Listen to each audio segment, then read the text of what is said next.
Hello again, fellow audiophiles. I am Wave Theory, and I am back to deliver on those reviews of the Stax SR-009 and the Stax SR-009s electrostatic headphones. Alright, as always, if you like what I do here on this channel with reviewing audio gear and explaining some science behind audio, please like and subscribe to my channel and be on the lookout for other ways that you can support me in the future. Alright, let's dive in here. Now, I have recently dove into electrostatic headphones, as I have chronicled on this channel. I posted a little over a week ago now, I think, a video introducing my thoughts on electrostatic headphones and like what electrostatic headphones are and how they work.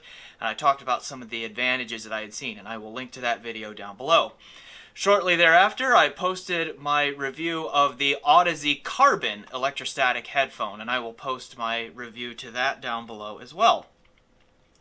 The other headphones that I was loaned, the other electrostats anyway, are these two, the two Stax models that I just named, the SR-009 and the SR-009s.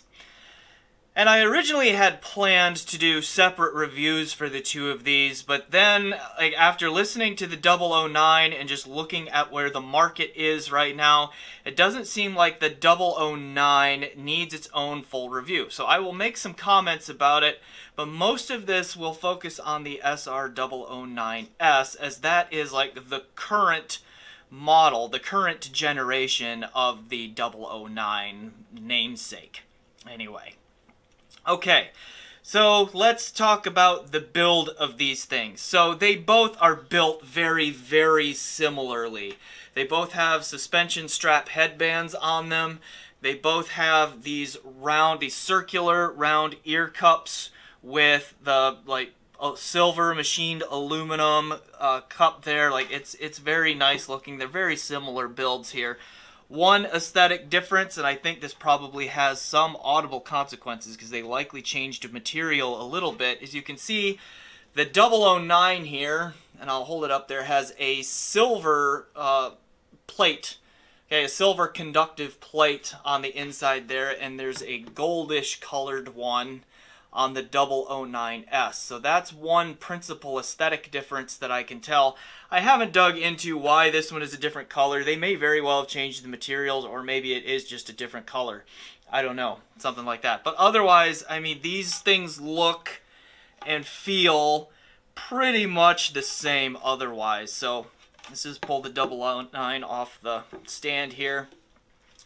With either headphone, you get this leather suspension strap headband here with the springs. Is it spring steel or no? It's more of a plasticky. That might be a carbon fiber headband. Anyway, you get this headband system here with the model number of the headphone printed right on the top of the headband, headband, which is kind of cool, I think. Anyway, with that. Now, the head size adjustment, and this is the same on both models, is a little bit different than some, where it's on the inside right there. Instead of being like a whole telescoping mechanism or something like that, it's just this side sliding thing here and all of that.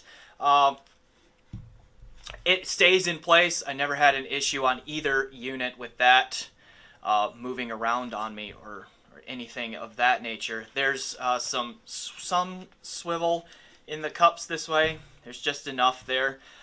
There's actually a fair amount of ear area in the opening there for a headphone that has a cup this size. And again, we see this like mostly circular round cup there. And I mean, it's fairly light. They both have a very similar mass and weight to them, at least by feel, and they both feel pretty much identical when they're on the head. I mean, they fully encompass my ears. They're fairly comfortable. They're light enough. I never noticed any hot spots or anything like that. The pads are nice and soft. Okay, you can wear these for a long period of time without any comfort issue, or at least I could. The pads have a slight forward angle to them. They are mostly a leather, but I mean, they feel nice and cushy and soft and of high quality, all that. Like no real complaints about the build. They do feel just kind of a little bit flimsy here in this mechanism, and there's not a whole lot of resistance to the rotation here, but again, once they get on your head, you don't notice that. Like even the 009s still has that kind of floppiness going on here, which you can argue that it's too loose for a headphone of this this price point and all of that, but I mean, it doesn't really bother me. That's up to you whether that bothers you or not, but yeah, it's fine there. I just mentioned price point. Don't know if I said the price yet. These brand new are selling for about $4,550 US. And again, this is the current model. This is the one that you're going to be easily able to buy. The 009 is definitely being phased out. It's still a good headphone, so if you can get it on the used market, it's probably worth looking into. But I think there are still some brand new units out there. I found them on Headamp, I believe, for $3,825 US. All right, then the only other build thing to mention, and this just seems to be a feature of electrostatic headphones, is that the cabling is attached. And Stax uses this flat ribbon cable with the 5 conductors through it here. And it's somewhat long-ish, so you can definitely like plug it into your amp and then kick back in an easy chair and have plenty of slack in the cable. Okay, fairly industry standard for electrostat headphones, 5-pin barrel connector there on the amp end. So the cable is, I mean, even though it's an attached cable, and in the headphone community we don't always love attached cables because they can be kind of a pain, particularly stock cables. They can be kind of a pain. These aren't too bad. They are a little bit long, I think, for a desktop situation. If you're going to sit at a computer at your desk with these plugged in, they can get kind of in the way, or they'll like slip off the desk, and you can feel like the weight of the cable. The cable itself has a bit of weight to it, just kind of hanging there. It can get caught on the armrest of your chair if you have such a thing. It can get pinched between your body and the edge of the desk or the table or whatever on occasion. So I mean, there are some ergonomic quirks to it on that, but it seems fairly standard for electrostats to have attached cables, and I think that, again, because you need special amps for them and all of that kind of stuff, probably has a lot to do with that. All right, let's get into the sound. So I'll need to hold these up so you can see them a little bit. We have the 009 on my right, your left, and then the 009s on my left, your right here.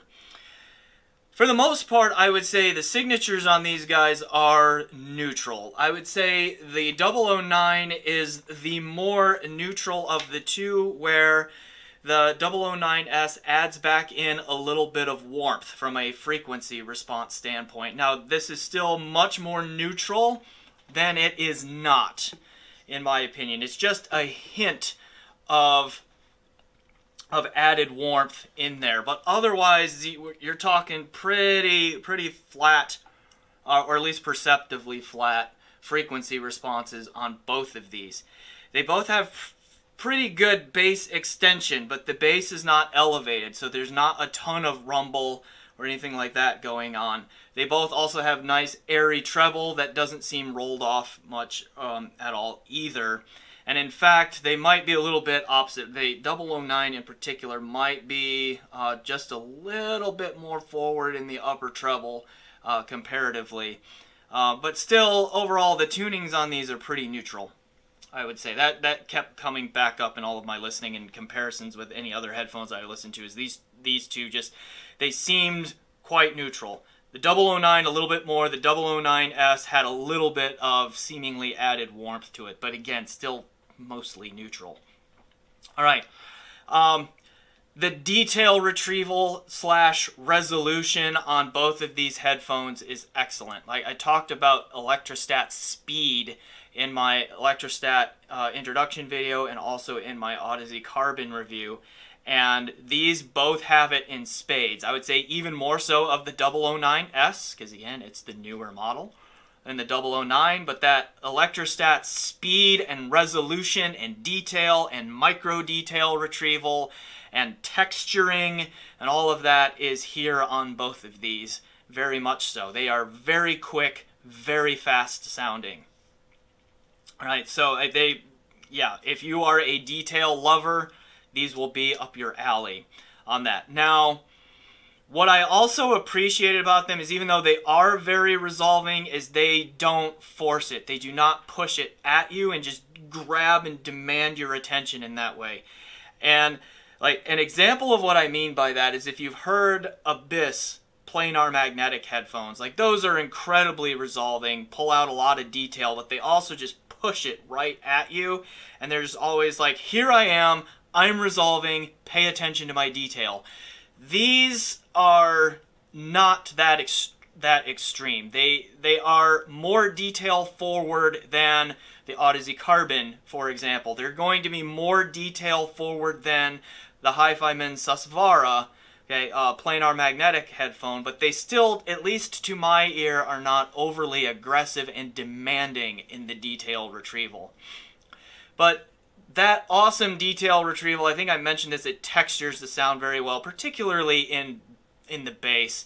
Some lower frequency instruments, both on like string basses and bass guitars and lower instruments like that, low frequency instruments, like the texturing on here is as good as I've heard, I would have to say, particularly on the 009s. Both of them have it very well, but the 009s is just a little bit more in that regard. It takes all of the strengths of the 009 and improves upon it just a little bit. And so as it improves upon everything just a little bit, it just starts to take on a more and more real and natural and overall high quality sound to it. All right, so yeah, that bass texturing and all that is there. Now, both of these also have a little bit more active and lively presentation than particularly the Odyssey Carbon. But so again, they're not aggressive or forward, but they do have an active and lively overall presentation to them, and which most of the time I enjoyed. So again, it did not come across as overly forward or aggressive to me, but nor can I call these relaxed and laid back in their presentation.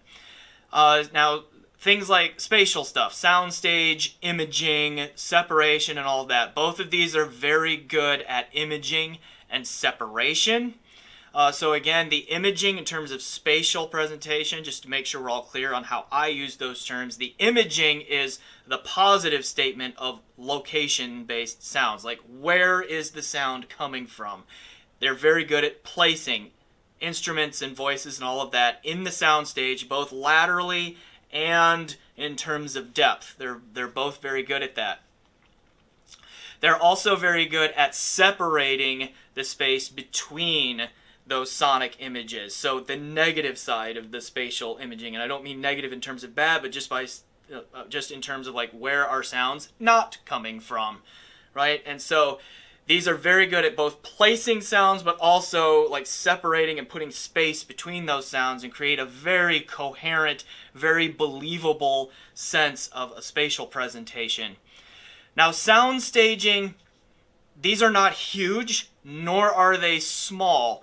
If they need to sound big-ish because the recording demands it, like the 1812 Overture, for example, that's just a big, grandiose, celebratory track. And they can sound big and engaging on that when they need to. They can also sound intimate and like you are in there like on the stage with the performers kind of staging if they need to as well. So they don't really force a soundstage one way or the other. They seem to do a pretty good job of being the size that they need to be soundstage-wise. Now, with the 009, the soundstage did not come towards me and wrap around me quite as much as it did on the 009s. So, to me, the 009, not wall of sound. It's not a wall. It's more like a window of sound in its staging, where I have this like mostly flat area in front of me, and then I can reach into that like I'm watching a performance through a window almost. Like there's this flat plane in front of me, and then I can reach into it to hear all the sounds and point to where all the sounds are. That's how it does depth. I thought the 009s was a little bit more believable in terms of it actually started to wrap things around behind me and didn't give me like this almost flat linear sense of where the staging starts. Now, I did not notice that effect, that kind of flat staging effect, when I just listened to the 009 on its own. I really only noticed that when I directly compared to the 009s and the Carbon. All right, the Odyssey Carbon. So, just a little quirk there. For me, it would not be a deal breaker. Just something to be aware of if you're looking for a 009 on the used market. Like that, just might be a thing that you should keep in mind. Okay, timbre. I mentioned in my eStat intro video that sometimes these eStats, they're so quick and fast sounding that they can come across as a little dry, and I'm not in love with their timbre. I think that is still mostly true, but maybe not as true as I mentioned in that intro video. Of these two, at first, I thought the 009 had the more natural timbre to it. And again, just to define timbre, it's like making things sound like the real thing, making voices sound like voices, and guitars sound like guitars, and drums sound like drums, and so on and so forth. Like, I thought the 009 did a better job of that at first. Turns out this 009s unit that was sent to me did not have many hours on it before it came from whoever had it before me. And I just needed to let it run for a while. I mean, call it break-in, if you will. That sort of thing. But I let it play overnight for a couple of nights. And after that, it really loosened up.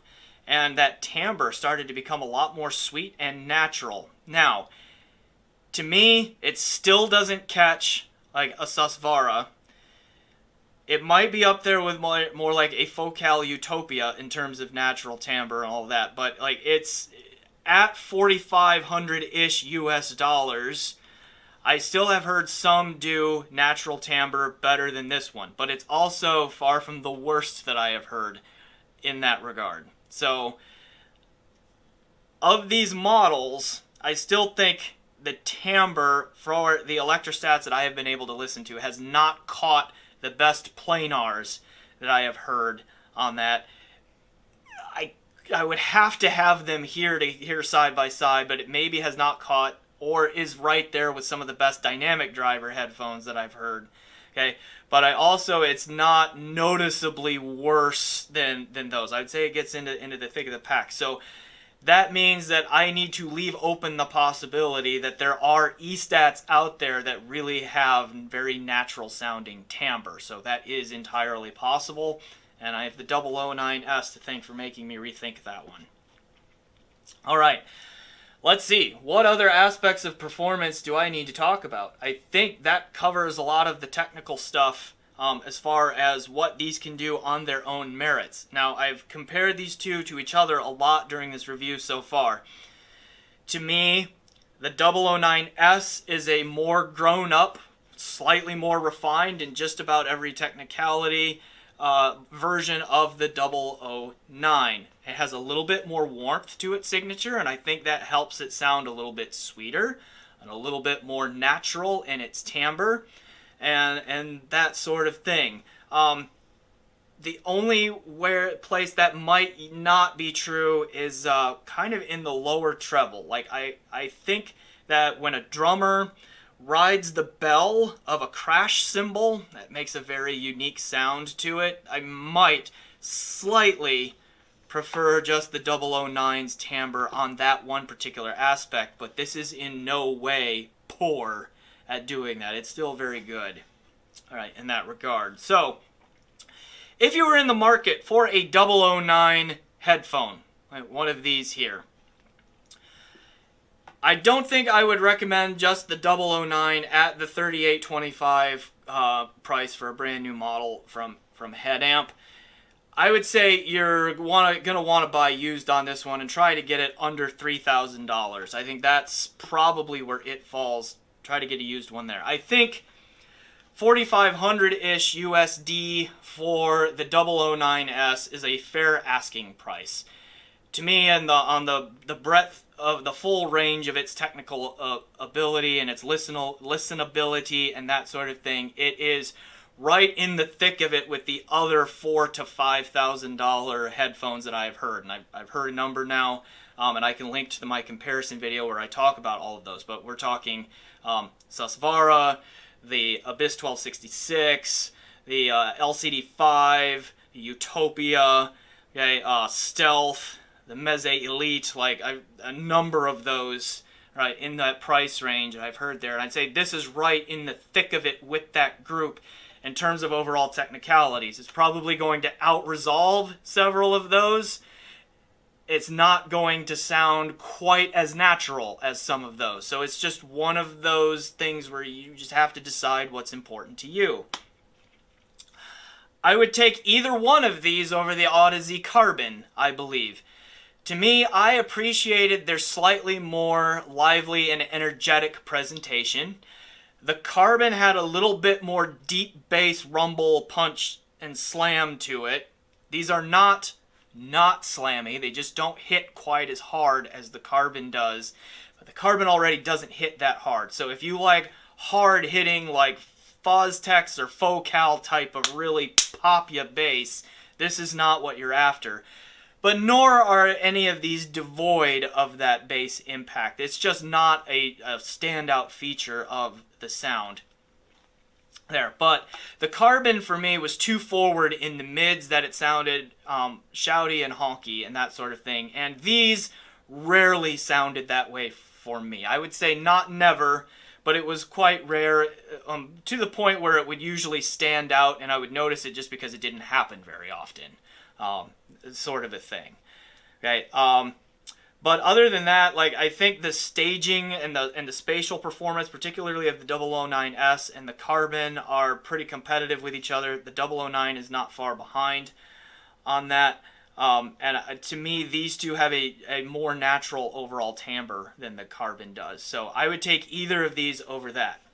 At least on the amp that I had to use them with. So again, I only have the Mjolnir Carbon electrostatic energizer / amplifier to test all of these electrostats with. So you might find amp combinations for any of the three of them that change that a little bit. But the Carbon, the Mjolnir Carbon amp seems like a good match to these. As I understand it, it was designed to really make the 009 sing, and so by extension, it pairs very well with the 009s, at least that I can tell.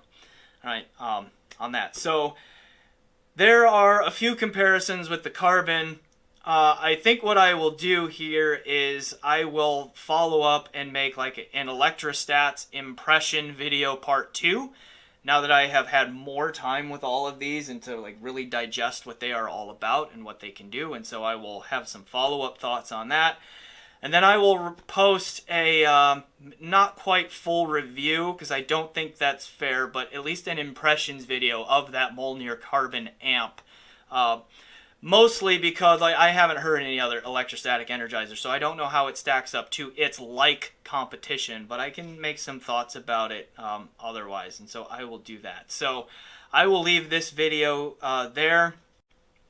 Okay. These have been quite an experience. I have enjoyed them. Yeah, I've really enjoyed learning about e-stats, listening to them, and seeing how at least the 3 e-stats that I've had here sound compared to the other more traditional headphones. Maybe not traditional, but other more common headphone types that I have normally listened to. So thanks for watching. I am Wave Theory. This has been my review of the Stax SR-009 and SR-009s electrostatic headphones. And as always, enjoy the music.